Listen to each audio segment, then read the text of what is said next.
আসসালামু আলাইকুম ওয়া রাহমাতুল্লাহি ওয়া বারাকাতুহু। আপনারা সবাই কেমন আছেন? জানি আপনারা সবাই ভালো আছেন এবং ভালো থাকবেন এই দোয়াই করি। আমিও আছি ভালো, আপনাদের দোয়া আলহামদুলিল্লাহ। আজ আবার নিয়ে আসলাম আমার বাগানের পিছনে এটি খুব সুন্দর একটি গাছ, যার নাম সকাল সন্ধ্যা।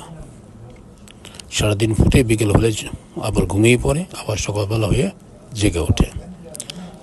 আমার মনে হয় সেই জন্য এই ফুলটার নাম হলো সকাল সন্ধ্যা। এটা আমাদের দেশে প্রচুর পরিমাণ হয়ে থাকে, আর আমাদের লন্ডনে এটা অ্যাভেলেবেল না। তবে আমি এটা ইটালি থেকে আমি বীজটা নিয়ে আসছিলাম, যখন এখানে আসি তখন নিয়ে আসলাম। সেই বীজটা আমি এখনও কন্টিনিউ করতেছি।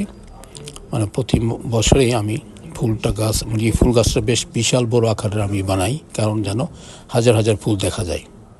খুবই সুন্দর দেখার মতো, আমার কাছে খুবই ভালো লাগে এই ফুলটা। আর এই ফুল গাছের কোনো যত্ন নিতে হয় না, আপনি যেখানেই পালাবেন সেখানে উঠে যাবে। এমন একটা গাছ যদি গার্ডেনে থাকে তারপরেও ভালো লাগে। সবাইকে সবসময় এই কথাই বলি যে কিছুটা করেন নিজের বাড়িতে। দেখেন এখন ফুলগুলি ফুটে গেছে, আবার দেখবেন যে বিকেলবেলা হবে আবার মুছে যাবে। এই ফুল গাছটা একেবারে যত্নবিহীন, মানে যত্ন না করলেও এটা উঠবেই যদি আপনি একটা বীজ লাগান। আর যখন একটা বীজ থেকে গাছ হয়ে যাবে তারপর বীজ লাগাতে হবে না, কারণ এখান থেকে যেগুলো বীজ পড়তে পড়তে এমন চারা উঠবে যে আপনি সবাইকে বিলি করেও শেষ করতে পারবেন না। মানে এমন একটা ফুল যার নাম সকাল সন্ধ্যা। কালারটা সুপার, গাছটা মাশাআল্লাহ বেশ বড়।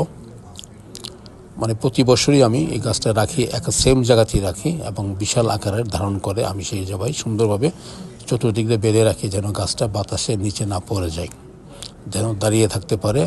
যতক্ষণ দাঁড়িয়ে থাকবে ততক্ষণই সুস্থ থাকবে, ফুলও দিবে ভালো। আর যদি ভেঙে যায়, সরে যায়, তাহলে জিনিসটা খারাপ দেখা যায়। তো জিনিসটা আকারে মাশাআল্লাহ বেশ গোল আকার হয়েছে গাছটা। মানে এইভাবে আমি বানিয়েছি আর কি, যাতে অন্য কোথাও না যেতে পারে। বেঁধে বেঁধে বেঁধে বেঁধে সুন্দর করে রেখেছি, যেন ডালগুলো ভেঙে নিচে না পড়ে যায় বা নিচে নুয়ে না যায়, ঠিক সেভাবে আমি গাছগুলো বেঁধে রেখেছি। তো দেখার মতো, অ্যাকচুয়ালি দেখলে ভালোই লাগে। যখন গাছটা বেশ বড় আকার হয়, তখন ফুল যখন প্রচুর থাকে তখন খুবই ভালো লাগে। আর নর্মালি গাছটা খুব দ্রুত বেড়ে যায়, এত সময় লাগে না। আর গাছটা থাকে অনেক দিন, শীত আসার আগ পর্যন্ত গাছটা থাকবে এখানে। শীত আসলে অবশ্য গাছটা নষ্ট হয়ে যায়, ফুল ফোড়াও মানে ফুল আর ফোটে না, তখন গাছটা একেবারে নষ্ট হয়ে পড়ে। হলো ডালিয়া গাছ, দেখেন কতগুলি ফুল ফুটছে। এই গাছটা আপনার যদি একবার লাগান আর লাগাতে হবে না। যে নিচে আলোটা থাকবে, আলো থেকে আবার প্রতি বছরে সেখান থেকে সেম টাইমে উঠে যাবে, আবার সেম টাইম